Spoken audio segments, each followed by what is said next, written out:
Colon classification, जिसे हम द्विबिंदु वर्गीकरण पद्धति भी कहते हैं। बेसिकली जब यहाँ पे 1924 में मद्रास विश्वविद्यालय का प्रथम पुस्तकालय अध्यक्ष नियुक्त किए गए श्री रंगनाथन को, तो श्री रंगनाथन को यहाँ पे इंग्लैंड के राष्ट्रीय पुस्तकालय जो कि ब्रिटिश म्यूजियम है के कार्य पद्धति का ज्ञान प्राप्त करने के लिए लंदन भेजा गया।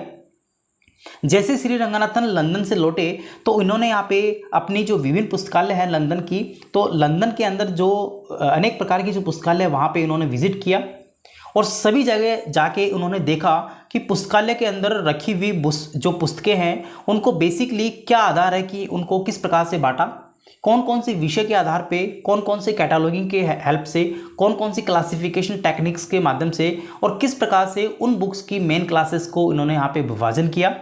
तो उन चीज़ों को समझ के उन्होंने एक कॉलन क्लासिफिकेशंस में इन मेन स्कीम्स को भारत के अंदर इन्वेंशन किया, यानी कि इम्प्लीमेंट किया। इन्होंने यहाँ पे अपने जो सीसी है उसके अंदर मिक्स नोटेशन से कनेक्टिंग सिंबल्स के रूप में यूज़ किया, जो कि मिश्रित अंकन एवं जो विभिन्न योजक चिन्ह हैं उनका यहाँ पे यूज़ किया। 1933 में श्याली रामामर्त रंगनाथन के द्वारा, जिनका जन्म 9 अगस्त 1892 में मद्रास कॉलेज से उन्होंने शिक्षा ली, एमए के अंदर वो मैथमेटिक्स से एमए किया। 1917 में मद्रास के सहायक प्रोफेसर बने। 1924 में बिना पुस्तकालय अनुभव के मद्रास विश्वविद्यालय के पुस्तकालय का इनको कार्यभार दे दिया गया। प्रथम संस्करण इन्होंने 1933 से 1987 के बीच में इन्होंने प्रकाशन किया। हालांकि 7वां संस्करण भी प्रकाशित हुआ जो कि इनकी प्रेजेंस में नहीं हुआ। आगे हम बात करते हैं नेक्स्ट, पहले संस्करण को लेके हम बात करें 1933 में पहला संस्करण इसका प्रकाशित किया गया, दूसरा संस्करण सीसी का 1939 में और तीसरा संस्करण 1950 और फोर्थ संस्करण इसका 1952 और फिफ्थ संस्करण 1957। 6 एडिशन जो है वो यहाँ पे 1960 और 6 का रीप्रिंट एडिशन जो है 1963 और 7th लास्ट एडिशन जो है 1987 में, जहाँ पे श्री रंगनाथन की उपस्थिति में ये नहीं किया गया था इसका प्रकाशन। यही एकमात्र ऐसा प्रकाशन है जहाँ पे श्री रंगनाथन साहब की मृत्यु हो गई थी और उसके बाद में इसका प्रकाशन 1987 में 6th एडिशंस ऑफ सीसी के रूप में इसका प्रकाशन किया गया था। आगे हम बात करें, एम.ए. गोपीनाथन ने सीसी के सभी संस्करणों को 3 वर्जन्स में डिवाइड किया, 3 वर्जन्स में उनको बांटा। सबसे पहले इन्होंने वर्जन नंबर 1 में 1 से लेके 3 तक के जो इसके एडिशंस हैं उनको शामिल किया, जिनको बेसिकली रेजिडुअली फेस्टेड स्कीम यानी अपरिवर्तन पक्षात्मक पद्धति का नाम दिया। और पहले एडिशन 1933, 1939 और 1950 ये 3 एडिशंस को पहले वर्जन में डिवाइड किया, जो कि रेजिडुअली फेस्टेड स्कीम्स भी कहे जाते हैं। वर्जन सेकंड में इन्होंने यहाँ पे 4 से लेके 5-6 तक के एडिशन शामिल किए, जो कि 1952, 1957, 1960 वाले एडिशन इसमें शामिल हैं, जिनको ऑलमोस्ट फ्रीली फैसेटेड स्कीम्स के नाम से जाना जाता है। और तीसरे एडिशन जिसमें लास्ट 7th एडिशन को शामिल किया गया, जो कि 1987 में, इस एडिशंस को फुली फ्रीली फैसेटेड स्कीम्स भी कहा जाता है। उसके बाद में फर्स्ट एडिशंस को लेके हम बात करें, बेसिकली फर्स्ट एडिशन 1933 में 3 खंडों में प्रकाशित हुआ था। बेसिकली ये 3 खंड की हम बात करें, पहला खंड जो है वो इंट्रोडक्शन को बताता है, दूसरा खंड यहाँ पे शेड्यूल्स यानी कि अनुसूचियों को बताता है, और तीसरा खंड जो है यहाँ पे इंडेक्स यानी उसकी अनुक्रमणिका को बताता है। टोटल इसमें हम बात करें तो इंट्रोडक्शन के 127 पेज थे, अनुसूचियों के 135 और इंडेक्स के 45 पेज थे। इस प्रकार से फर्स्ट एडिशन ऑफ सीसी 1933 में सबसे पहले 307 पेजों में इसको प्रकाशन किया गया। बेसिकली इसका प्रकाशन माला यानी कि मद्रास लाइब्रेरी एसोसिएशन के द्वारा 1928 में इसका जो है प्रकाशन किया, जो कि 1933 में फुली यहाँ पे प्रकाशित के रूप में प्रकाशित हुआ। कुछ विशेषताओं को लेके हम बात करते हैं। बेसिकली सीसी की जो विशेषता है वो बेसिकली फर्स्ट एडिशंस में इसमें मिश्रित जो अंकन है, यानी कि ए से लेके जेड तक या फिर ए से लेके जेड तक छोटा जेड और 0 से लेके 9 तक, यानी कि मिश्रित अंकन का इसमें यूज़ किया गया, जिसमें कैपिटल अल्फ़ाबेट भी थे, स्मॉल अल्फ़ाबेट भी थे और यहाँ पे डिजिट फॉर्म में भी थे। तो तीनों को मिला के यहाँ पे मिक्स्ड यानी कि मिश्रित अंकन का यूज़ किया गया। आगे हम बात करें, इसमें बेसिकली ILO जो रोमन स्मॉल नंबर है, IL और O, ये जो अल्फ़ाबेट है वो यहाँ पे सीसी के अंदर यहाँ पे यूज़ नहीं की गई, तो ये ध्यान रखना ILO। उसके बाद में यहाँ पे जो एक मिनट,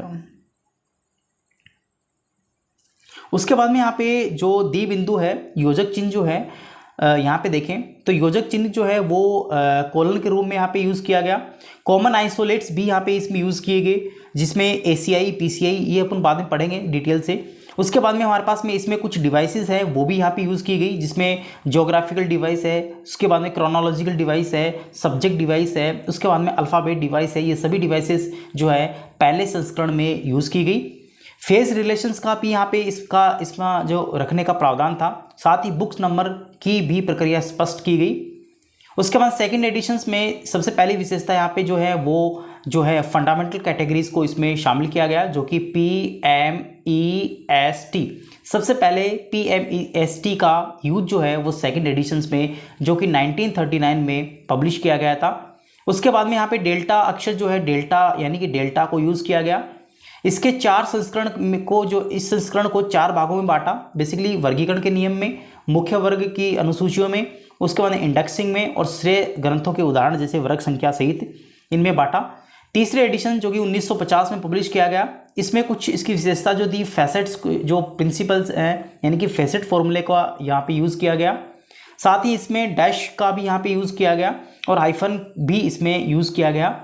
फोर्थ एडिशंस की बात करें जिसमें जो फंडामेंटल कैटेगरीज हैं जिसे हम PMEST कहते हैं, इसके लिए योजक चिन्ह का यहाँ पे फोर्थ एडिशंस में यूज़ किया गया, जिसमें सबसे पहले P मतलब पर्सनालिटी जो कि कोमा से दर्शाया गया, M मतलब मैटर जिसे सेमीकोलन से दर्शाया गया, E मतलब एनर्जी यानी कि कोलन से दर्शाया गया, S मतलब स्पेस जो कि डॉट से दर्शाया गया, T मतलब टाइम यानी जिसे डॉट से दर्शाया गया, हालांकि इसको बाद में जो है कोमा से रिप्लेस कर दिया गया था।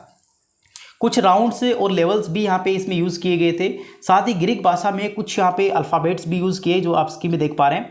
बीटा यहाँ पे मैथमेटिक्स साइंस के लिए यहाँ पे यूज़ किया गया, गामा फिजिकल साइंस के लिए और म्यू यहाँ पे ह्यूमैनिटीज़ के लिए, न्यू यहाँ पे ह्यूमैनिटीज़ के लिए, सिग्मा सोशल साइंस के लिए यूज़ किया गया था। उसके बाद में कुछ आइसोलेट्स भी इसमें शामिल हैं जो कि इसके अंदर यूज़ किए गए थे। और यहाँ पे जनरलिया जो है स्मॉल जेड यहाँ पे से इसको प्रदर्शित किया गया था। फिफ्थ एडिशन जो है 1957 में पब्लिश किया गया। इसमें फेस रिलेशंस के 3 स्तर सुनिश्चित रूप से रखे गए, जिसमें इंटर सब्जेक्ट, इंट्रा फेसेट्स और इंट्रा एरे जो है इनको शामिल किया गया। और इसमें जो फेस रिलेशंस हैं उसको 5 भागों में बांटा, जिसमें आप यहाँ पे जनरल यानी कि सामान्य, 22 कंपैरिजन, डिफरेंस, इन्फ्लुएंस इत्यादि में इसको बांटा गया। कोष्टक से अंकन की व्यवस्था की गई। साथ ही इसके अंदर 4 क्षेत्रों में भी इसको निर्धारित किया गया, जो कि आप 4 क्षेत्रों की हम बात करें, जिसमें पहला शॉर्ट में मैं आपको बताऊं तो 4 क्षेत्रों में सबसे पहले A से लेके Z जिसे हम यहाँ पे रोमन स्मॉल कहते हैं, और A से लेके Z जिसे हम यहाँ पे इंडो अरेबिक रोमन कैपिटल कहते हैं, और एक 0 से लेके 9 जिसे हम यहाँ पे इंडो अरेबिक कहते हैं। तो ये जो है 3 जोन ये हो गए, यानी 3 क्षेत्र ये हो गए, और चौथा क्षेत्र जो है कोष्टक अंकन का यूज़ किया गया। तो इस प्रकार से 4 क्षेत्रों की हमने बात की, जो कि हमारे पास में इनका जो यूज़ है वो 5वीं एडिशंस ऑफ CC में किया जा रहा है। छठे एडिशंस की बात करें 1960 में सबसे पहले स्पेस फेसेट्स और टाइम फेसेट्स का यूज़ किया गया। छठे फेसेट्स की एडिशंस की बात करें जो कि रीप्रिंट था, जिसके अंदर हमारे पास में डॉट जो है उसको इस सिंबल से दर्शाया गया और योजक चिन्ह जो है वो डॉट यहाँ पे रखा गया। इसके बाद में इसमें स्थान पक्ष हैं, साथ ही यहाँ पे इसके अंदर विभिन्न प्रकार के जो स्थान फिजिकल फीचर हैं, पॉलिटिकल है, पॉपुलेशन है, ओरिएंटेशन, इस प्रकार से है। मुख्य वर्गों के साथ यहाँ पे रोमन कैपिटल जेड्स को भी यहाँ पे रखा गया, और यहाँ पे जो हमारे पास में जेड को यहाँ पे एक्स से रिप्लेस कर दिया गया, ध्यान रखना, यानी कि अब यहाँ पे हमारे पे जो यहाँ पे जेड लगाते थे वहाँ पे एक्स कर दिया गया। इसी प्रकार से के बाद में जेड आता था, अब यहाँ पे एक्स से, यानी जहाँ पे जेड आता था उसको रिप्लेस करके एक्स से इसको ट्रांसफर कर दिया गया। अष्टक नोटेशंस को सेक्टर नोटेशंस में डिवाइड जो है ट्रांसफर कर दिया गया, और इसमें ग्रीक के अक्षर जो है वो डेल्टा यूज़ किया जाता है। CC के छठे एडिशंस में rules, schedules, classic squared book इत्यादि इसमें यूज़ की जाती हैं। उसके बाद में फेस रिलेशंस में 0 का प्रयोग किया जाता है कोष्टक में, जो कि स्क्वायर ब्रैकेट है। सबसे पहले ये जो है श्री रंगनाथन का 6th एडिशन जो है एडवर्ड ब्रोन से रॉस को समर्पित किया गया। 7th एडिशन को लेकर हम बात करें जो कि SERLS जो एक संस्था है, इसके द्वारा प्रकाशित 1961 में किया गया, और यहाँ पे MA गोपीनाथन के द्वारा इसका संशोधन किया गया, एडिट किया गया। इसमें कुछ टूल्स, यहाँ पे एक टूल्स को शामिल किया गया जो कि हम पहले जो है 5 टूल्स को यूज़ कर रहे थे। अब यहाँ पे एक और टूल्स यहाँ पे इसमें जोड़ दिया गया है, जिसमें आपका जनरल था, 22 था, ठीक है। इस प्रकार से अपन देख रहे थे। आगे हम 7th एडिशंस को 5 भागों में बांटा, आप स्क्रीन पे देख सकते हैं, ठीक है। नेक्स्ट हम बात करें सीसी को टोटल 74 सिंबल्स में बांटा, जिसे 60 सिमेंटिक सिंबल्स हैं और 14 इंडिकेटर सिंबल्स हैं। सबसे पहले बात करते हैं ए से लेकर जेड तक हम बात करें ये अल्फ़ाबेट की, जो कि 26 होते हैं। एक यहाँ पे डेल्टा यानी कि एक ये हो गया, 0 से लेकर 9 तक यानी 10 ये हो गया। उसके बाद में ए जो स्मॉल से लेके जेड तक जो 23 है, जिसमें ILO इसमें शामिल नहीं किया गया, ध्यान रखना, ये छोटी ABCD की हम बात कर रहे हैं। और इंडिकेटर्स की बात करें जिसमें आपका स्ट्राइक है, उसके बाद में हमारे पास में इन्वर्टेड कोमा है, ये वाला जो एरो का साइन है, ये 3 हो गए। और 6 आपके पास में ये ऑर्डिनरी इंडिकेटर्स हो गए, आप यहाँ पे गिन सकते हो, तो 11 ये हो गए। तो इस प्रकार से टोटल हम बात करेंगे तो 74 टोटल ये जो है सिंबल्स हो गए। फेस रिलेशन में जो है हमारे पास में इस एडिशंस में 0 को रिप्लेस यहाँ पे एट दी एम्परसेंट से कर दिया गया, ध्यान रखना एम्परसेंट, और हमारे पास में स्क्वायर ब्रैकेट से। उसके बाद में हम बात करें स्पेशिएटर्स की अवधारणा सबसे पहले 7th एडिशंस में की गई, जो कि जोड़ने के लिए डेस और इक्वल्स का यहाँ पे यूज इसके अंदर किया गया। क्विक रिवीजन के रूप में हम थोड़ी बात करते हैं, तो आप स्क्रीन पे देख पा रहे हैं। सबसे पहले एडिशन से जो कि 1933 में पब्लिश किया गया, इसमें 3 वॉल्यूम शामिल थे, 307 इसमें पेज थे। माला के द्वारा ये पब्लिश किया गया। इसमें मिक्स नोटेशंस यूज़ किए जाते हैं और इसमें कॉमन आइसोलेट्स का यूज़ किया जाता है, डिवाइसेस भी यूज़ की जाती है। साथ ही इसमें पोस्टुलेटेड रिलेशन है वो भी यहाँ पे यूज़ किया जाता है, जिसे फेस रिलेशन कहते हैं, और बुक्स नंबर यहाँ पे यूज़ की जाती है। सेकंड एडिशन 1939 में पब्लिश किया गया, जिसमें 5 PMESE से फंडामेंटल कैटेगरीज यूज़ की गई और डेल्टा यूज़ किया गया और 4 भागों में इसको बांटा गया था। तीसरे एडिशंस की बात करें 1950 में पब्लिश किया गया, जो कि फेसेट्स फॉर्मूला, साथ ही डैश और हाइपन सिंबल्स इसमें यूज़ किए गए। फोर्थ एडिशन 1952 में पब्लिश किया गया, जो हमारे पास PMEST है, यानी कि जो फंडामेंटल कैटेगरीज हैं, तो उसको यहाँ पे उसके योजक चिन्ह यानी कनेक्टिंग सिंबल से रिप्रेजेंट किया गया। राउंड लेवल्स का भी यूज़ किया गया। ग्रीक लैंग्वेज यहाँ पे यूज़ की गई, जो कि आइसोलेट से भी डिस्ट्रीब्यूट किया गया, और जनरली यानी स्मॉल जेड का यूज़ किया गया। फिफ्थ एडिशंस की बात करें 1957 में इसका पब्लिश किया गया। फेस रिलेशंस 3 स्तर में बांटे गए, साथ ही फेस रिलेशंस को 5 भागों में भी बांटा। उसके बाद में इसमें जो कोष्टक का यूज़ किया गया और 4 क्षेत्रों में इसको डिस्ट्रीब्यूट किया गया, बांटा गया। 6 एडिशंस की बात करें 1960 में स्पेस टाइम फेसेट्स का यूज़ किया गया, जिसमें यहाँ पे देख सकते हैं डॉट को यहाँ पे हमने इस सिंबल से में रिप्रेजेंट कर दिया। मेन क्लासेस में जेड को हटा के एक्स यहाँ पे रखा गया और सेक्टर नोटेशंस भी यहाँ पे यूज़ किए गए, साथ ही डेल्टा और 3 भागों में इसको बांटा। और हमारे पास में एडवर्ड ब्रुन रॉस को ये डेडिकेटेड किया गया। 7th एडिशन 1987 में SERL से 1961 MA गोपीनाथन की सहायता से इसको पब्लिश किया गया। 5 भागों में बटा है, टोटल इसमें 74 सिंबल्स यूज़ किए गए, और यहाँ पे ब्रैकेट्स में जो 0 है उसको हमने रिप्लेस कर दिया है एम्परसेंट से, और स्पेशिएटर कैप कॉन्सेप्ट यहाँ पे इसमें सबसे पहले दिया गया। प्रैक्टिकल क्लासिफिकेशंस को लेके हम बात करें, श्री रंगनाथन के द्वारा कुछ प्रैक्टिकल्स यहाँ पे वैज्ञानिक यानी साइंटिफिक मेथड्स यहाँ पे दिए गए। सोपान की सहायता से, यानी कि वर्बल प्लेन्स हैं, आइडल प्लेन है और नोटेशन प्लेन है। बेसिकली यहाँ पे वर्बल प्लेन जो है वो टोटल 0 से लेकर 4 तक है, और यहाँ पे वर्बल प्लेन्स को आइडल प्लेन की हम बात कर रहे थे, आगे देख लेते हैं। टोटल यहाँ पे 9 सोपान्स में इसको बांटा गया है, जिसमें हम स्टेप पे 0 से लेके 9 तक बात करेंगे, आप स्क्रीन पे देख पा रहे हैं। इसमें सबसे पहले हम बात करें तो यहाँ पे रॉड के टाइटल 0 से लेके 4 तक यहाँ पे हमने जो बांटा है वो बेसिकली आइडिया प्लेन से बांटा है, यानी वैचारिक धरातल से इसको रिप्रेजेंट किया है। और अगला हमारे पास में इस टाइटल जो स्टैंडर्ड्स हैं, जो स्टेप नंबर 5 है, इसको हमने जो है शाब्दिक धरातल यानी कि वर्बल प्लेन से बांटा है।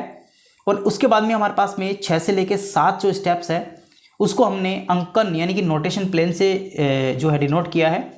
और स्टेप नंबर आप देख पा रहे हैं लास्ट, यानी कि जो 8वां स्टेप है उसको वेरिफिकेशंस यानी कि उसको वेरिफिकेशंस में डिवाइड किया है, यानी उससे बांटा है। तो इस प्रकार से हमारे पास में 9 स्टेजेस थी, जो कि हमने श्री रंगनाथन के आधार पे उनको बांटा, जिसमें हमने बात की आइडल प्लेन की, जो कि 0 से लेकर 4 तक डिस्ट्रीब्यूट किया। फिर हमने बात की वर्बल प्लेन की, जिसको हमने स्टेप 5 को बांटा, और उसके बाद में नोटेशन प्लेन जो कि 6 से लेकर 7 स्टेप जो है उसको यहाँ पे रखा इसमें, और लास्ट में वेरिफिकेशन जो कि स्टेप नंबर 8वीं है। इंपॉर्टेंट फैक्ट्स की बात हम करते हैं तो जिसमें LED का पूरा नाम लेटेस्ट इफेक्टिव डिकेड्स होता है, जो कि 5 भागों में बटा है, और एक भाग जो है 20 वर्षों के लिए यहाँ पे दिया जाता है। WBC शेयर्स ने भविष्यवाणी की थी कि पुस्तकालय जो विज्ञान है उसका जगत जो SRR यानी श्री रंगनाथन युग के नाम से जाना जाएगा। उसके बाद में कैनोनिकल क्लास में इसको बांटा गया करिए तो हम देख ही लेंगे। सिस्टम एंड स्पेशल्स सीसी वर्ग को फेसेट्स में बांटा गया। एक पुराने मुख्य वर्ग के एक पारंपरिक अखंड कैनोनिकल्स में बांटा है, ठीक है। यानी हमारे पास एक सब्जेक्ट होता है, उसको हम यहाँ पे कुछ फैसेट्स में डिवाइड कर देते हैं, उसे हम कैनोनिकल क्लास कहते हैं। अपूर्व पैटर्न्स की हम बात करें जो कि बेसिकली श्री रंगनाथन के द्वारा दिया गया था। बेसिकली भारत में हमारे पुस्तकालय और सूचना के जनक भी माने जाते हैं। अपूर्व पैटर्न बेसिकली यहाँ पे सीसी में सामग्रियों के संबंध में दिया जाता है, जो कि प्राकृतिक और श्रेणीबद्ध जो सामग्री को यहाँ पे विषय को रखा जाता है उस रेस्पेक्ट में इसको दिया जाता है। बेसिकली अपूर्व दस्तावेजों को 3 प्रकार से वर्गीकृत किया गया, जिसमें अम्ब्रेल, यू मतलब पी न्यूमरल्स और ए मतलब एलियन। अम्ब्रेल का मतलब बेसिकली होता है पूरी तरह से जो भी हमारे पास में दस्तावेज है, डॉक्यूमेंट्स है, वो ऑथेंटिक होना चाहिए। पी न्यूमरल्स की हम बात करें जिसमें हमारे पास में जो भी डॉक्यूमेंट्स हैं वो मार्जिनल होना चाहिए, ना तो फर्जी होना चाहिए ना ओरिजिनल, मतलब इट मीन्स मार्जिनली होना चाहिए। एलियन में वो चीज़ें रखी जाती हैं जो अनऑथराइज्ड है, अनऑथराइज्ड डेटाज हैं, डॉक्यूमेंट्स हैं, वो ये चीज़ रखी जाती है। बेसिकली अपूर्व पैटर्न पुस्तकों की व्यवस्था से संबंधित है, यानी अरेंजमेंट ऑफ बुक्स से रिलेटेड यहाँ पे जो है वो अपूर्व पैटर्न्स हैं। अपूर्व पैटर्न का पूरा नाम आप देखें तो एलियन, यहाँ पे देखें alien, P numerals, अम्ब्रेल, P numerals, alien इसका पूरा नाम होता है। बेसिकली ये संगठनात्मक मॉडल है जो कि मिश्रित विषय को एक सहायक अनुक्रम में श्रेणीबद्ध संबंधों को व्यवस्थित करने में सहायक होता है। बेसिकली इसके अंदर गहराई जो डेप्थ क्लासिफिकेशंस का इसमें यूज़ किया जाता है। अपूर्व पैटर्न जो है वो एक इंडेक्सिंग सिस्टम है जो कि सूचना को एक ऐसे सीक्वेंस में लगाता है जो कि सब्जेक्ट से रिलेटेड होती है, और बेसिकली इसको अरेंजमेंट ऑफ बुक्स भी आप कह सकते हो। श्री रंगनाथन ने एक विशेष प्रकार के अनुक्रम इंडेक्सिंग सिस्टम का यहाँ पे जो है अपूर्व सिस्टम इसको नाम दिया। अपूर्व के अनुसार डॉक्यूमेंट्स का अरेंजमेंट पुस्तकालय विज्ञान में दूसरे नियम के ऊपर बेस्ड है। अपूर्व पैटर्न वर्गीकरण की एक प्रक्रिया होती है। नेक्स्ट अपूर्व सिद्धांत जो है वो बेसिकली व्यवस्थापन के लिए यहाँ पे दिया गया था। सीसी एनालिटिको सिंथेटिक क्लासिफिकेशन की बात करें, बेसिकली इसमें इस पद्धति को ASC पद्धति कहते हैं, और सीसी के फर्स्ट संस्करण में ASC इसको कहते थे। इसको दशमलव वर्गीकरण साथ ही लाइब्रेरी ऑफ कांग्रेस से वर्गीकरण में बांटा गया है। प्रीगणनात्मक वर्गीकरण पद्धति से भी ये भिन्न मानी जाती है। इसके अंदर फेस रिलेशंस को लेके हम बात करेंगे। तो फेस रिलेशंस की हम बात करें तो बेसिकली आप देख पा रहे हैं कि इसका उपयोग सीसी के फर्स्ट संस्करण में देखने को मिलता है, और फेज रिलेशन सबसे पहले श्री रंगनाथन के द्वारा अपने सीसी जो है उसके अंदर यहाँ पे दिए गए थे। मद्रास यूनिवर्सिटी विश्वविद्यालय जो है संग्रह के वर्गीकरण के दौरान श्री रंगनाथन को ऐसे अनेक विषय मिले जिनका सर्जन किसी विशिष्ट विषय वर्ग में पाठकों की अभिरुचि को देखते हुए, उनकी आवश्यकता को देखते हुए ध्यान में रखकर उनका जो है वर्गीकरण किया। 2 विषय वाले ग्रंथों में वर्ग निर्माण के लिए जो फेज लिंक्स तकनीक का उपयोग किया जाता है, बेसिकली 2 विषय के बीच में 0 जो कि स्क्वायर ब्रैकेट से इनको ऐड किया जाता है, यानी रखा जाता है। जिस प्रकार से हम एग्जाम्पल की बात करें तो अभियांत्रिक के लिए गणित हम बात करें तो BOD, तो BO जो है आप देख पा रहे हैं कनेक्टिंग सिंबल्स है, लेकिन 7th एडिशन जो है सीसी का उसमें इसको रिप्लेस किससे कर दिया गया था, एम्परसेंड से कर दिया गया था। तो अब यहाँ पे आप देखेंगे तो B एम्परसेंड और D, तो इस प्रकार से आप इसको रखेंगे 7th एडिशन ऑफ सीसी के बाद में। और हम बात करें फेज रिलेशंस के बारे में तो सीसी के फर्स्ट एडिशंस पे ये डिपेंड है। सीसी का 5वां एडिशंस में फेज रिलेशंस के 3 स्तर दिए गए थे जो कि प्रत्येक 5 प्रकार के हुआ करते हैं अभी भी। सीसी के 7th जो एडिशंस हैं उसमें टूल भी यहाँ पे जोड़ा गया। सीसी के 6th एडिशंस में फेज रिलेशंस को 0 को स्क्वायर ब्रैकेट में रखा जाता था, लेकिन 7th एडिशंस में उसी स्क्वायर ब्रैकेट में 0 को हटाकर एम्परसेंड कर दिया गया। फेज रिलेशंस के 3 लेवल्स हैं जिसमें इंटर सब्जेक्ट है, इंट्रा फेसेट्स हैं और इंट्रा एरे हैं। प्रत्येक फेज रिलेशंस को 6 भागों में आप यहाँ पे देख सकते हैं। यहाँ पे हमारे पास में पहला जनरल, बाइस, कंपैरिजन, डिफरेंस, टूल, इन्फ्लुएंस, ये हमारे पास में टोटल 6 प्रकार से आप इसको देख सकते हो। यहाँ पे इंटर सब्जेक्ट्स हैं, यहाँ पे इंटर फेसेट्स हैं और यहाँ पे इंट्रा फेसेट है, ठीक है। तो ये आप देख सकते हो, ये आपने इसकी कोडिंग कर रखी है। उसके अकॉर्डिंग आप देख सकते हो। Concept of the 5 fundamental categories की हम बात करें, जो कि हम इसको PMESC शॉर्ट में कहते हैं। 1944 में श्री रंगनाथन के द्वारा concept of the 5 fundamental categories का कॉन्सेप्ट दिया गया था। सबसे पहले इन श्रेणीज को वास्तव में श्री रंगनाथन के ने अपनी CC जो है जो क्लासिफिकेशन स्कीम है उसके अंदर इसको स्थान दिया। श्री रंगनाथन ने एक परिकल्पना की कि विषयों को उनमें निहित विशेषता के आधार पे हम किस प्रकार से इनको बांट सकते हैं। तो इस प्रकार से उन्होंने 5 भागों में एक फंडामेंटल कैटेगरीज का निर्माण करके सभी विषय को उनकी समानता के आधार पर बांटा। हालांकि CC के सेकंड एडिशन जो कि 1939 में पब्लिश किया गया था, उसमें 5 फंडामेंटल कैटेगरीज की अवधारणा दी गई थी। लेकिन चौथा संस्करण जो है CC का 1952, उसके अंदर फंडामेंटल कैटेगरीज के लिए कुछ कनेक्टिंग सिंबल्स का भी यूज़ किया गया, जो कि हमने यहाँ पे डॉट, सेमीकोलन और कोलन से देखा था। तो यहाँ पे कनेक्टिंग सिंबल्स आप यहाँ पे देख सकते हो, यहाँ पे मैंने लिख दिया है। पर्सनालिटीज़ बेसिकली काफ़ी महत्वपूर्ण भाग होता है किसी भी व्यक्तिगत श्रेणी को सर्च करने के लिए विषय में, और बेसिकली किसी विषय को सुनिश्चित आधार प्रदान करने के लिए सर्वाधिक महत्व जो है वो पर्सनालिटी का ही होता है। इसको पहचानना काफ़ी टफ होता है, मुश्किल होता है, लेकिन इसे रेजिड्यू मेथड्स से आप यहाँ पे इसका पता लगा सकते हो। बेसिकली पर्सनालिटी जो है वो रेजिड्यू मेथड्स भी इसको आप कह सकते हो। कुछ एग्जांपल्स हैं, आप स्क्रीन पे देख पा रहे हैं, ये इसके एग्जांपल्स आप देख सकते हैं। राजस्थान में सार्वजनिक पुस्तकालय को लेकर हम बात करें तो सार्वजनिक पुस्तकालय। जैन धर्म में पूजा अर्चना की बात करें, जो जैन धर्म इसमें है, तो इस प्रकार से आप इसके एग्जाम्पल्स देख सकते हो। इसको रेजिडुअल मेथड्स के नाम से भी जाना जाता है, जो कि नकारात्मक विधि इसको कह सकते हो। सेकंड हमारे पास में है मैटर, जो कि हमारे पास में सेमीकोलन से इसको देखा है। बेसिकली मैटर जो है कि को 3 स्वरूप में आप देख सकते हो। कोई भी मैटर है वो वस्तु, संपत्ति, विधि इत्यादि रूप में फॉर्म में हो सकती है। पदार्थ की पहचान करना काफ़ी सरल होता है, इजीली आप यहाँ पे किसी भी पदार्थ की पहचान कर सकते हो, जैसे पांडुलिपि है, सोना चांदी है, कपड़ा है, धातु है, पाठ्य सामग्री है, मुद्रित ग्रंथ है, लोहा, लकड़ी, कागज, पत्थर इत्यादि जो है मैटर के स्वरूप है। एनर्जी को लेकर हम बात करें, बेसिकली ये क्रियाएं गतिशील क्रियाओं के सूचक है, जिसमें कोई ना कोई क्रिया यहाँ पे आपको देखने को दिखती है। डायनेमिक प्रोसेस के द्वारा कोई भी क्रिया इसमें की जाती है। इसमें काफ़ी प्रकार के विषयों के कार्य, समस्याएं, बीमारियां, प्रक्रिया, गतिविधियां, समस्याओं का समाधान इत्यादि इसमें जुड़ा हुआ है। जैसे वर्गीकरण करना, सूचीकरण करना, संदर्भ सेवा करना, इंडेक्सिंग करना, ये सभी जो है एनर्जी के कुछ एग्जाम्पल्स हैं। स्पेस को लेकर हम बात करें, आसानी से आप इसको पहचान सकते हो। वर्गीकरण की अधिकांश पद्धतियों में इसको निरूपण किया जाता है। बेसिकली इसका अर्थ यहाँ पे किसी ना किसी स्थान से होता है, जिसे डॉट से हम रिप्रेजेंट करते हैं। और इसमें हम एग्जांपल्स को लेकर हम बात करें, बेसिकली महाद्वीप, देश, राज्य, जिला, गांव, नगर इत्यादि, इसमें आप इसके एग्जांपल्स को देख सकते हैं।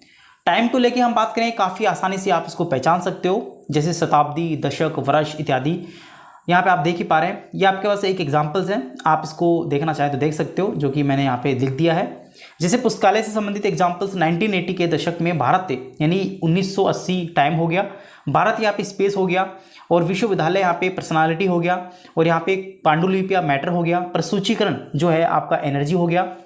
तो इस प्रकार से आप किसी भी एग्जांपल्स को हम यहाँ पे जो फंडामेंटल कैटेगरीज है उसमें आप इसको जो है डिनोट कर सकते हैं। 6th एडिशन से जो है रीप्रिंट 1963 में हुआ था, और यहाँ पे समय को डॉट से ना करके यहाँ पे इस सिंबल से रिप्रेजेंट किया गया।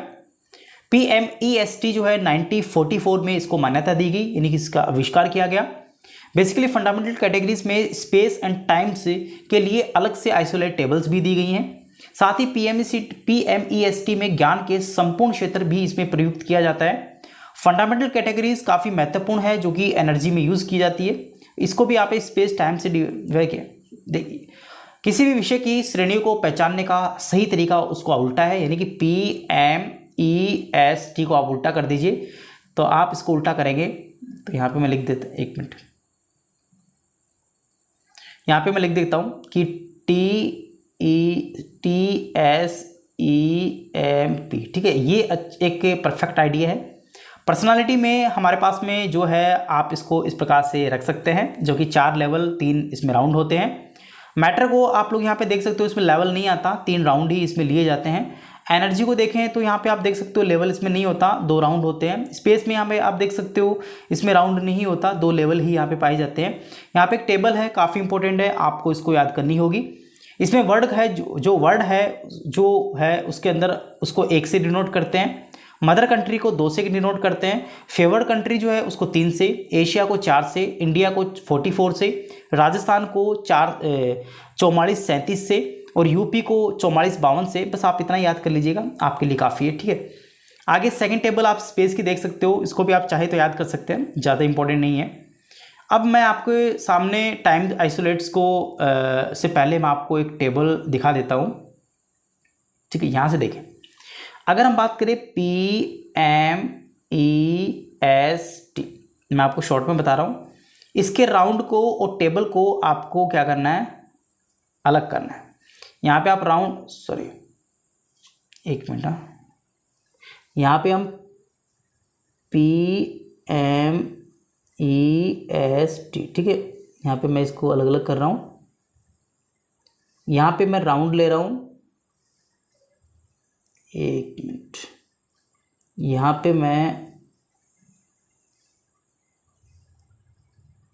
पे मैं आपका लेवल ले रहा हूँ। अगर हम बात करें पी में जो राउंड की संख्या थी वो 3 थी, मैटर में राउंड की संख्या 3 थी, और हमारे पास में एनर्जी में भी राउंड की संख्या जो थी 2 थी, स्पेस में 2 थी और इसके अंदर नहीं थी।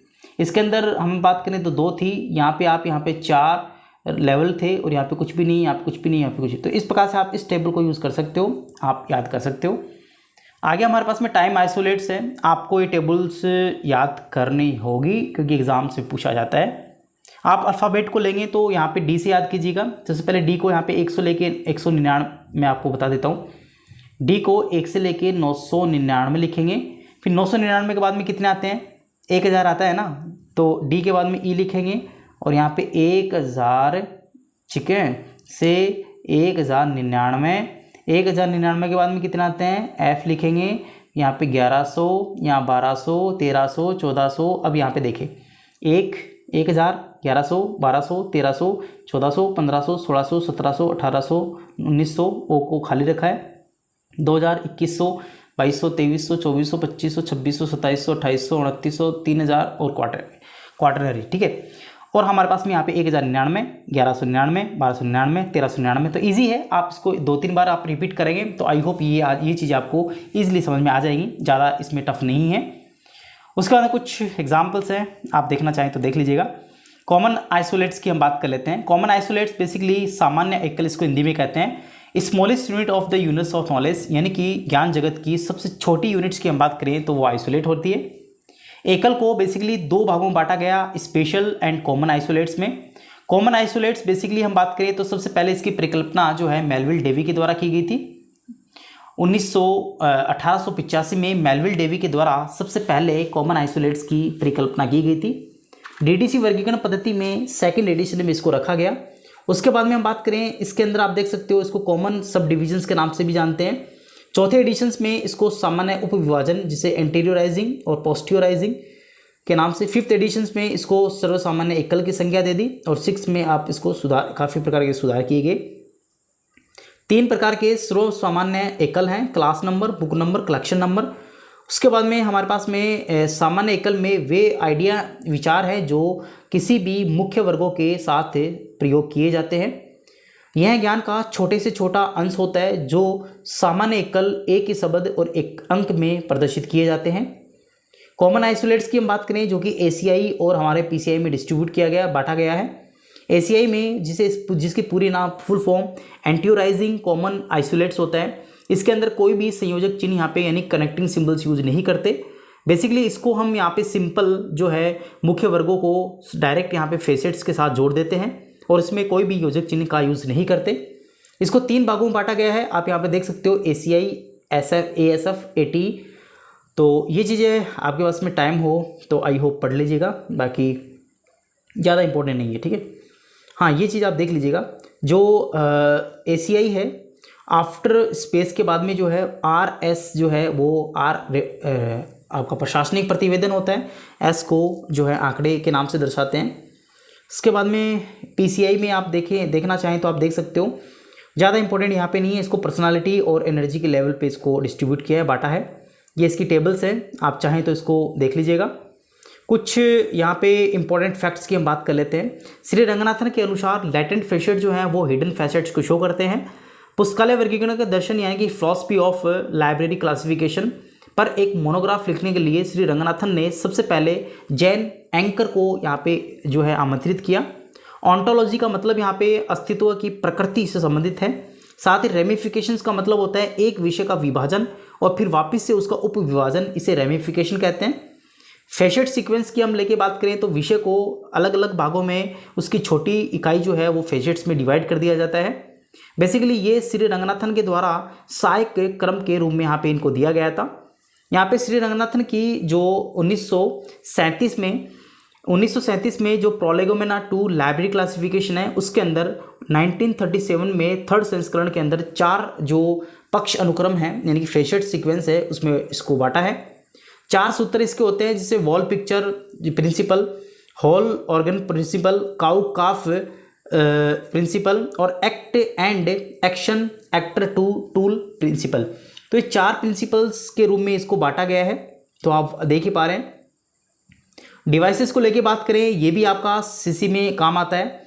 Devices basically analytical synthetic classification के नाम से जाना जाता है। इसे एक विश्लेषी संश्लेषणात्मक वर्गीकरण विधि भी कहते हैं।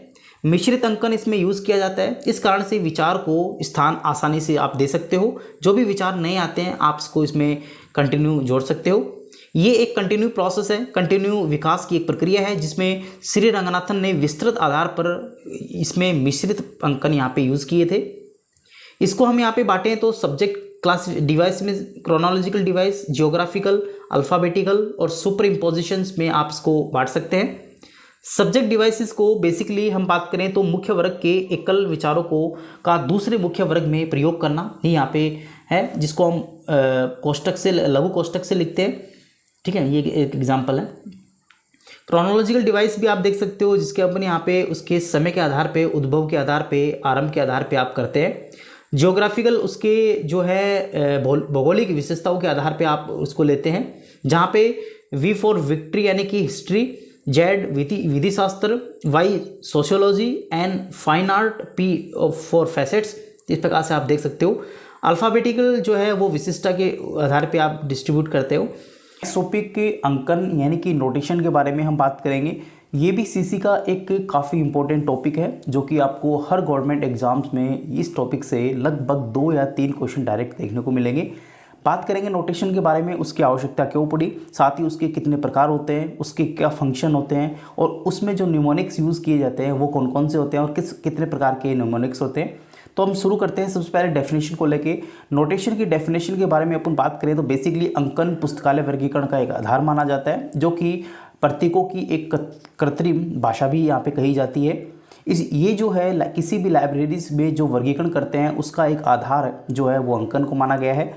हालांकि ज्ञान वर्गीकरण से पृथक इस करने का काम भी ये करता है। अंकन के द्वारा पुस्तकालय में प्रलेखों को, फलकों एवं उनकी प्रविष्टियों तथा अन्य ग्रंथ विज्ञानात्मक सामग्री यानी कि जो बायोलॉजिकल जो टूल्स होते हैं को यांत्रिक क्रम में व्यवस्थित करने का काम जो है वो अंकन के द्वारा किया जाता है किसी भी लाइब्रेरी में। उसके बाद में अंकन के अर्थ को लेकर हम बात करें, पुस्तकालय में प्रलेखों को सहायक अनुक्रम में व्यवस्थित करने हेतु किसी वर्गीकरण पद्धति का उपयोग किया जाता है, तो उसे ही हम यहाँ पे अंकन कहते हैं।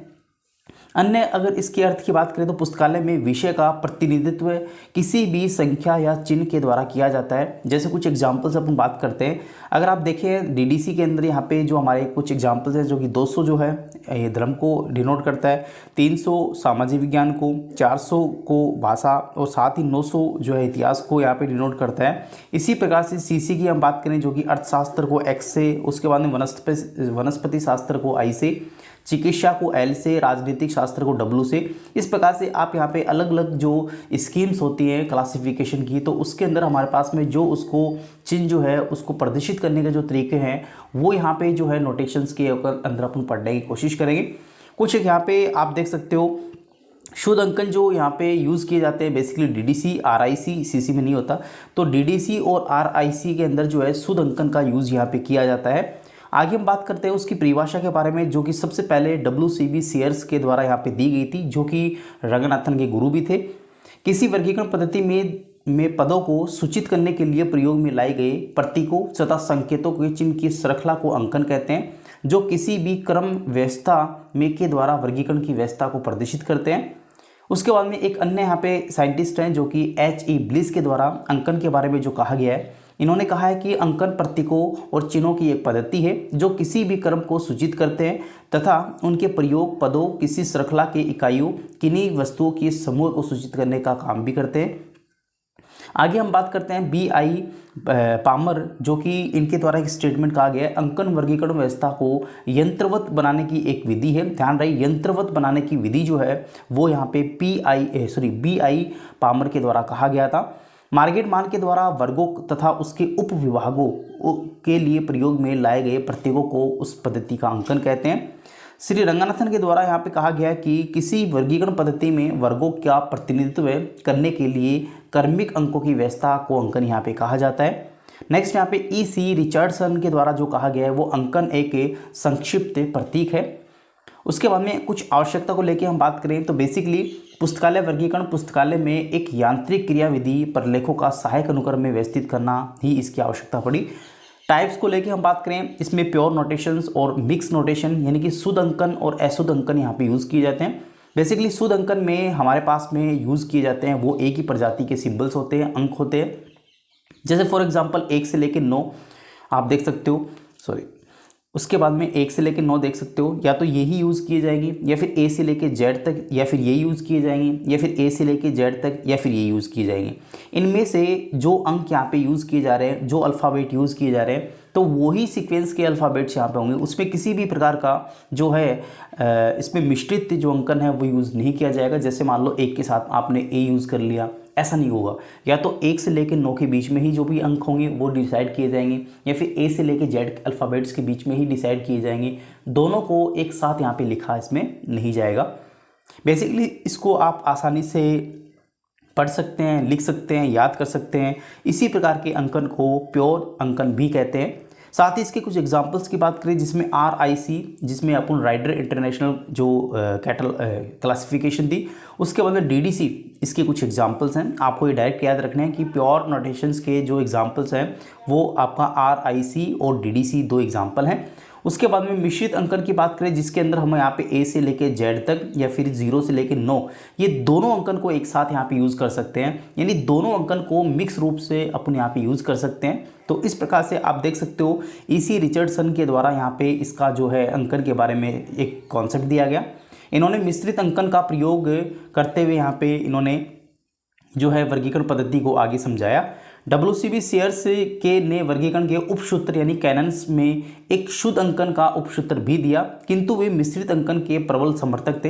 हालांकि WCB शेयर्स के द्वारा जो अंकन का दिया गया था, उन्होंने सबसे ज़्यादा तो यहाँ पे इन्होंने जो कॉन्सेप्ट दिया था वो यहाँ पे मिश्रित अंकन के बारे में प्रबल यहाँ पे समर्थक माने जाते हैं। हालांकि कुछ हद तक इन्होंने यहाँ पे कैनन्स के रूप में भी यहाँ पे इन्होंने कुछ जो है थ्योरीज दी थी लाइब्रेरीज में।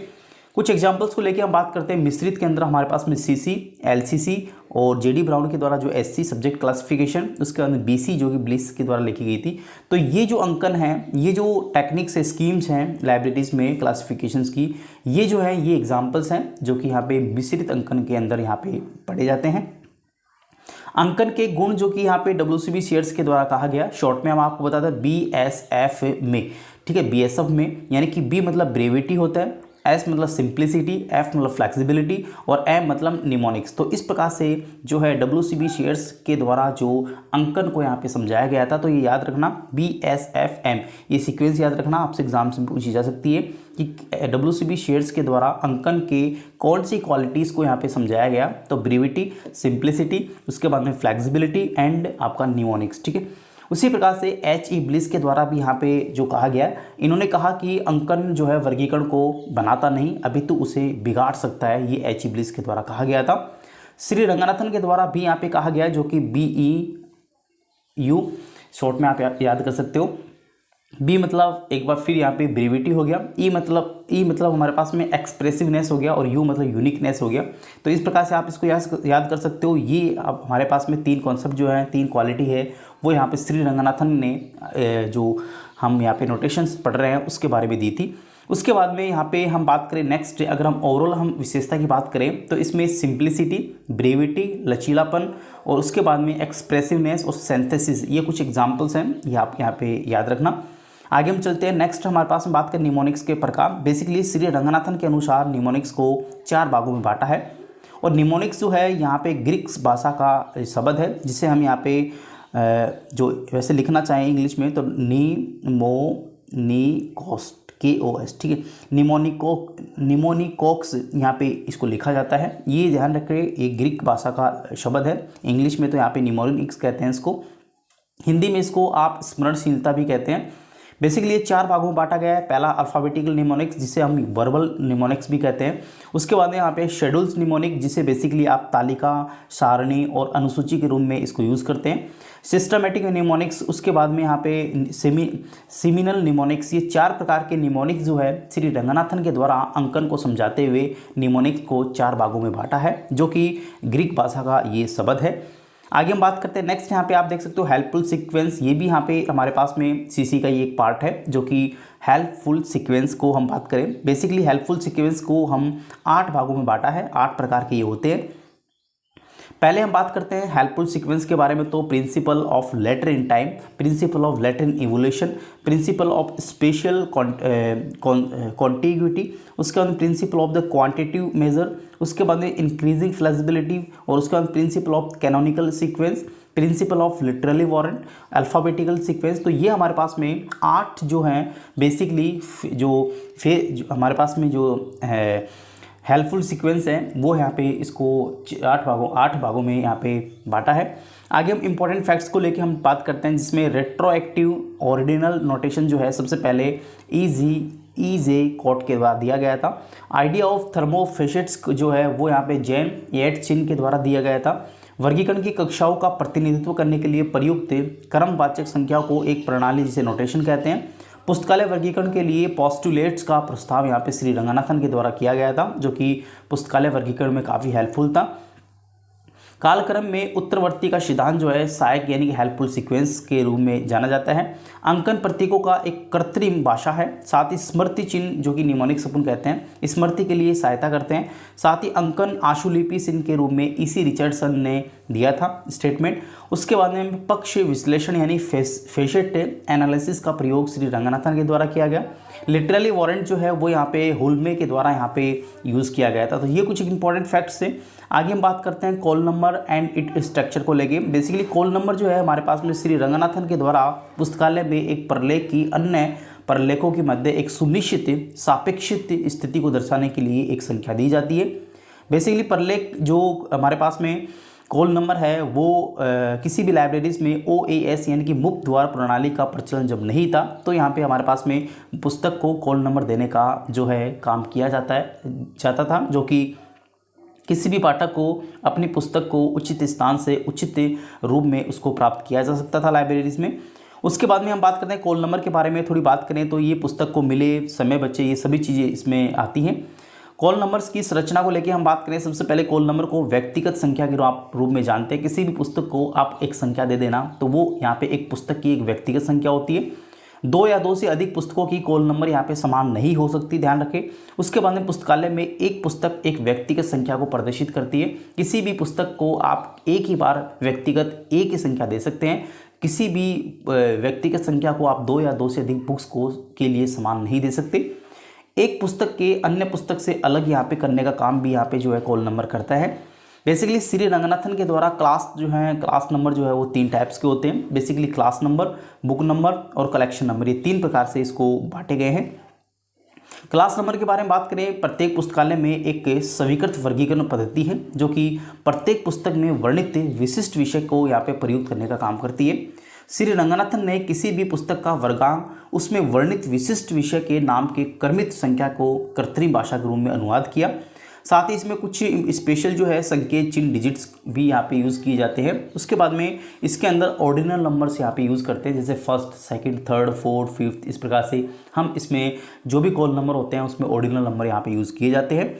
आगे हम बात करें नेक्स्ट, यहाँ पे आप देख पा रहे हैं बुक नंबर। बेसिकली पुस्तकालय वर्गीकरण में यहाँ पे जो जब किया जाता है तो उसमें समान वर्ग वाले पुस्तकों को व्यक्तिगत संख्या प्रदान की जाती है, यानी हर बुक को एक पर्सनल नंबर दिया जाता है जिसे अपन कॉल नंबर भी कहते हैं, उसे ही हम यहाँ पे बुक्स नंबर के नाम से कहते हैं। उसके बाद में जब यहाँ पे कॉल नंबर आप किसी भी बुक्स को नहीं देते, किसी भी वर्ग संख्या नहीं देते, तो उस केसेस में उसका व्यक्तिगत जो प्रदान करने का है उसे असमर्थ माना जाता है, यानी कि बुक नंबर भी आप उसको दे सकते हो। श्री रंगनाथन पहले व्यक्ति थे जिन्होंने समान वर्ग संख्या के पुस्तकों को पुस्तक संख्या के रूप में यहाँ पे व्यक्त किया था। आपसे पूछ सकते हैं कि सबसे पहले पुस्तक संख्या को व्यक्तिगत संख्या या फिर आप व्यक्तिगत संख्या को पुस्तक संख्या से सबसे पहले किसने कहा था, तो यहाँ पे श्री रंगनाथन के द्वारा ही कहा गया था। उसके बाद में हम बात करते हैं नेक्स्ट, पुस्तकालय के लिए एक फेशेट फॉर्मूला का निर्माण भी किया गया। साथ ही सीसी पर ग्रंथांक का निम्न परिसूत्र में योजक चिन्ह के रूप में आपके साथ दिया गया है। उसके बाद में हमारे पास में जो भी ग्रंथालय के अंदर जो क्लास नंबर है उनकी पुस्तकें एकत्रित हो जाने पर उनको फलकों पर यहाँ पे व्यवस्थित करने में काफ़ी कठिनाई होती थी, जो कि इस समस्या का हल के लिए यहाँ पे ग्रंथांक की व्यवस्था यानी कि हमारे पास में बिब्लियोग्राफिक की व्यवस्था की गई थी। समान वर्गांक वाले ग्रंथों को समान जो प्रत्येक ग्रंथ का स्थान निर्धारित करने के लिए एक अंकन, एक नोटेशन यहाँ पे दिया गया। बेसिकली किसी भी कलेक्शन नंबर यानी हमारे पास में बुक नंबर जो है तो उसको हम यहाँ पे उसके जो फॉर्मूला होते हैं उसकी हम बात करेंगे। तो इसमें किसी भी श्री रंगनाथन के द्वारा सीसी के अंदर बुक नंबर जो दिए जाते हैं, उसके कलेक्शन नंबर जो दिए जाते हैं, संग्रह नंबर से अपन कहते हैं, तो उसको LFY लाइफ सन VSC और EVN, ठीक है। इस प्रकार से आप इस फॉर्मूले को याद कर सकते हो। वापस से रिपीट कर देता हूँ, लाइफ LFY लाइफ से VSC EVN। देखिए L का मतलब होता है आपका लैंग्वेज, F का मतलब होता है आपका फोरम, उसके बाद Y का मतलब होता है ईयर, SN का मतलब होता है सीरियल नंबर जो कि पहले एसेशन नंबर से जानी जाती थी, उसके बाद V का मतलब होता है वॉल्यूम, और S का मतलब होता है हमारे पास में सप्लीमेंट्स, और उसके बाद में C का मतलब होता है कॉपी, और EVN का मतलब होता है इवोल्यूशन। तो इस प्रकार से आप देख सकते हो जो 8वें क्रम का इवोल्यूशन है उसको हम यहाँ पे इवोल्यूशन के नाम से डिनोट करते हैं। हालांकि पहले इसको क्रिटिसिज्म्स के नाम से भी यहाँ पे जाना जाता था। इसी प्रकार से चौथे कॉलम्स को आप देख पा रहे हैं, ये भी हमारे पास में पहले जो है एसेशन नंबर के नाम से जाना जाता था, हालांकि अब इसको सीरियल नंबर से जाना जाता है। तो ये हमारे पास में किसी भी बुक्स को बुक्स कलेक्शन यानी संग्रहण संख्या के नाम से, या फिर आप किसी भी बुक्स को किस प्रकार से डिनोट करोगे, उसको कैसे संख्या को नामांकित करोगे, तो इस फॉर्मूले से आप कर सकते हो। लाइफ सन VSC EVN इसका फॉर्मूला है। यहाँ पे वॉल्यूम के लिए डॉट यूज़ किया जाता है, सप्लीमेंट्स के लिए आपका डैश यूज़ किया जाता है, और कॉपी के लिए आपका सेमीकोलन यूज़ किया जाता है, और इवोल्यूशन के लिए सेमीकोलन यहाँ पे यूज़ किए जाते हैं। आगे आप देख सकते हो 6th एडिशन, ये चीज़ें मैंने आपको पहले ही कवर कर दी है। लैंग्वेज का मतलब बेसिकली उसका जो L का मतलब लैंग्वेज होता है वो बेसिकली किसी भी एक या एक से अधिक भाषाओं में वर्णित कर सकते हैं। F का मतलब फॉर्म यानी किसी भी एक या एक से अधिक रूप में आप देख सकते हो। इसी प्रकार से Y मतलब ईयर होता है, SN मतलब सीरियल नंबर होता है, V मतलब वॉल्यूम, जिसे डॉट से यहाँ पे योजक चिन्ह के रूप से लिखा जाता है। S मतलब सप्लीमेंट्स नंबर होता है जिसे डैश से लिखते हैं। C मतलब कॉपी होता है जिसे सेमीकोलन से लिखते हैं। EVN यानी एवोल्यूशन होता है जिसे हम सेमीकोलन से लिखते हैं, उसके बाद में कॉलन से लिखते हैं। तीसरा हमारे पास में है कलेक्शन नंबर। अभी हमने बात की थी बुक्स नंबर को कैसे बुक्स नंबर को डिनोट करेंगे, अब हम बात करेंगे कलेक्शन नंबर को लेके। इससे पहले हमने दूसरा पॉइंट पढ़ा था बुक नंबर, और पहला पॉइंट पढ़ा था कॉल नंबर यानी क्लास नंबर। तो अब हम बात करेंगे कलेक्शन नंबर को लेके। बेसिकली कभी कभी पुस्तकालय में जो है इतनी बुक्स हो जाती हैं कि उसको आप उसका जो है एसेशन करना या फिर उसको सही संख्या में या फिर सही क्रम में व्यवस्थित करना काफ़ी कठिन होता है। तो इस प्रकार से उस कलेक्शन को यहाँ पे किस प्रकार से आप यहाँ पे लाइब्रेरीज में जो है उसको रेक्टिफाई करेंगे, तो वहाँ पे हमारे पास में कलेक्शन नंबर काफ़ी इंपॉर्टेंट हो जाता है। ये श्री रंगनाथन के द्वारा कहा गया है कि किसी भी पुस्तकालय में पुस्तक का निश्चित स्थान प्राप्त करना काफ़ी कठिन होता है। साथ ही सामान्य आकार से काफ़ी बड़े पुस्तकालय के अंदर ये जो कठिनाई है वो देखने को मिलती है। साथ ही कुछ छोटे जो हमारे पास में उपस्कर होते हैं वो यहाँ पे हो सकते हैं। तो यहाँ पे भिन्न भिन्न स्थानों पर रखना, उसके बाद में विभिन्नता स्पष्ट के लिए योजक चिन्ह का यूज़ करना। असाधारण पुस्तकों में संग्रह विशेष के लिए कुछ चिन्ह यहाँ पे है जो कि राइट का निशान लगा दिया जाता है, जिसे हम संग्रह संख्या यहाँ पे कह सकते हो। विशेष स्थान पर रखे गए जो भी विशेष स्थान पर रोके गए यानी कि रखे गए पुस्तकों की दी गई संख्या संग्रह संख्या कहलाती है। बेसिकली संग्रह संख्या निम्न प्रकार से दी जा सकती है। अगर हम बात करें कुछ सिंबल्स की, जो कि यहाँ पे अगर मान लो हम यहाँ पे J और J2 अगर इसके नीचे यहाँ पे ये अंडरलाइन लगा दी तो इसका मतलब होता है छोटे आकार के पुस्तक के अथवा पुस्तिकाएं। अगर हमने J2 लिख दिया और उसके ऊपर आपने ये अंडरलाइन लगा दी तो इसका मतलब होता है कि आप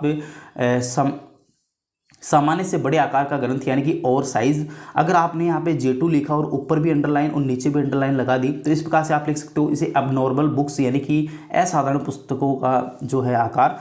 उसके बाद में अगर मान लो आपने K8 को आप या आपने किसी भी सर्कल में डाल दिया तो इसका मतलब होता है वर्म आउट बुक यानी कि फटे हुए पुस्तक। उसके बाद में अगर आपने RJ नो लिख दिया तो यहाँ इसका मतलब होता है रीडिंग बुक्स इन रीडिंग रूम यानी कि कोई भी किताबें हैं रीडिंग रूम में आप पढ़ सकते हो, उसको इससे डिनोट किया जाता है।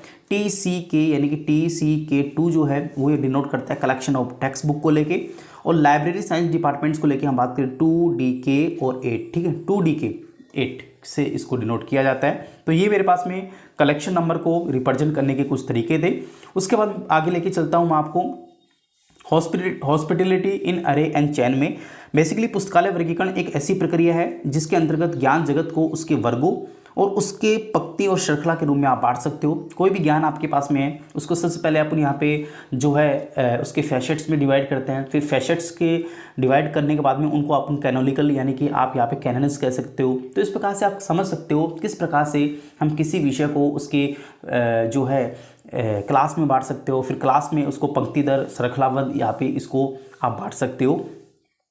चलिए इसको आगे बढ़ाते हुए अपन बात करते हैं ज्ञान जगत की विशेषता कुछ इस प्रकार से कि इसको एक कंटिन्यू गति से आप यहाँ पे चला सकते हो।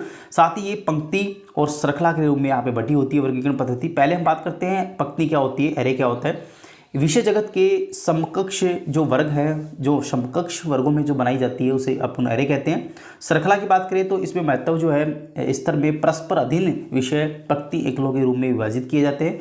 आगे हम बात करें हॉस्पिटलिटी इन एरे को बात करें जिसमें हमें सबसे पहले बात करें कैनन ऑफ एक्सट्रापोलेशंस इन एरे, जो कि हमें gap device, mix device, mix based और सेक्टोराइजिंग डिजिट्स के नाम से यहाँ पे इसको बांटा गया है।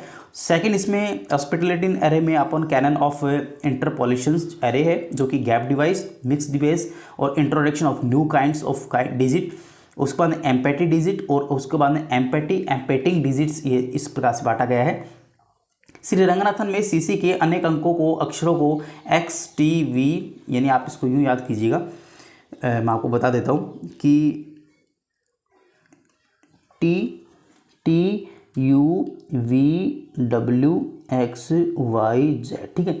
इसको आप हटा दीजिए, Z को आपको नहीं याद करना, ठीक है, मैं इसको हटा रहा हूँ। यहाँ पे देखिए T के बाद में U, एक एक से आप ये जो है अल्फ़ाबेट को छोड़ दीजिए, V के बाद में X। तो ये जो है आपके पास में सीक्वेंस बन गई TVX, ठीक है, या फिर आप यहाँ पे देख सकते हो XTV, इसको एम्पैटी डिजिट कहते हैं। उसके बाद में हमारे पास में नेक्स्ट है, इसी के अंदर आप देखें तो एक मिनट मैं इसी में बता देता हूँ 1, ठीक है। तो इसमें आप देखें U, ठीक है, W और हमारे पास में Y। तो ये जो डिजिट आप देख पा रहे हैं U, W और Y, इस डिजिट को अपन कहते हैं एम्पैटिंग डिजिट्स, ठीक है। तो ये हमारे पास है 2 डिजिट्स को मैंने आपको बांटा आपके सामने, तो इस प्रकार से आप इसको समझ सकते हैं। नेक्स्ट यहाँ पे 7th एडिशन जो है 1987 में ही शुरू हुआ था जिसके अंदर ये यूज़ किया गया था। हॉस्पिटलिटी इन चैन की हम बात करें, जो ये भी 2 प्रकार के कैनन्स को यहाँ पे डिनोट करता है। पहला कैनन ऑफ एक्स्ट्रापोलेशन इन चैन में और कैनन ऑफ इंटरपोलेशंस इन चैन में, ठीक है। जिस प्रकार से एक्स्ट्रापोलेशन चैन में है वो gap device, decimal fraction device में इसको बांटा जाता है। तो इस प्रकार से आप देख सकते हैं कि किस प्रकार से हमने जो है लाइब्रेरीज में सीसी क्लासिफिकेशन जो है उसके कुछ टेक्निक्स हैं, उसके अंदर यूज़ करने वाले कुछ फ्रिक्वेंटली जो हमारे पास में टॉपिक्स हैं उसको अपन ने कवर किया। देखिए इस एग्ज़ाम्स में यहाँ से आपको देखिए कम से कम भी 5 से 10 जो सीसी टॉपिक है वहाँ से आपको कम से कम भी 5 से लेके 6 तक क्वेश्चन आपको डायरेक्ट मिलेंगे, क्योंकि